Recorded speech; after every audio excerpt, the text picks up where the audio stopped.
you're going to do is you're going to just put your bottom in and you're going to lie back and hug your knees. Okay, so this is the Thomas test. Okay, lie back. Hug your knees to your chest. Good. So let this leg drop. Got it? Make sure his back is flat. And are you relaxed? Just relax. Okay, so what are we seeing here? Hip flexor is tight, right? He's not level with the bed.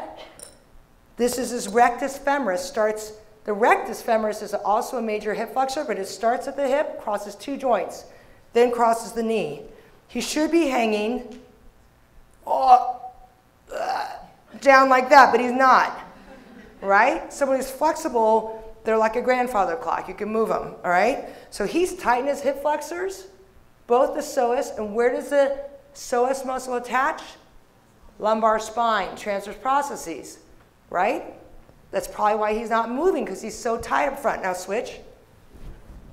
Got it? And if they have knee pain, then have them grab here, grab on your thigh, posterior thigh, pull that way.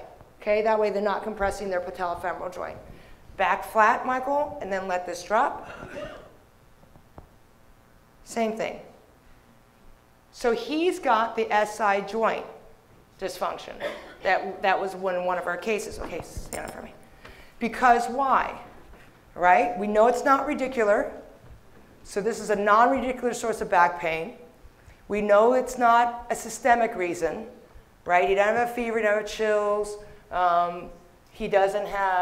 He's a pretty healthy guy. You know, I didn't go through the medications or whether or not it's a history of cancer or whether or not he's used IV drugs, whether or not he's on prolonged steroid use. I mean, those are all the questions you could ask, but in a young, healthy person, you go through that medical history, right? But he had a positive Gillette test. His hamstrings were tight, but Thomas test showed really tight hip flexors. Okay, would you mind lying on your back for me? Sure. Thanks. Actually, could you put your head here? That'll be easier for the camera. Wonderful. Okay. So I guess let me come over here. A little bit easier. So just relax for me. So the first thing I do is I'm going to check your hip range of motion.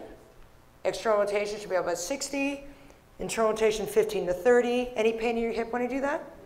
And I check my popliteal angle or my hamstring flexibility, okay? So this is 90. If Michael could do it, this is 180. So 45 is in between. So he's probably about, what would you guys say? 60, all right? All right, any problems? Good. Now I'm gonna have you flip over on your stomach for me. Of course I'm gonna, do the other leg to compare.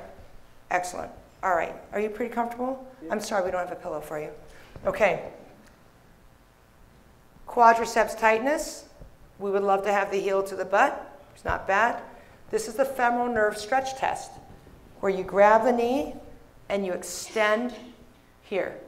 Okay? Now, ideally for you, Michael, would you mind moving closer to me? This is what you want to do so you don't hurt your back. Okay? Physician, take care of yourself first, right? A little bit easier for me to do that. All right. No pain? Okay.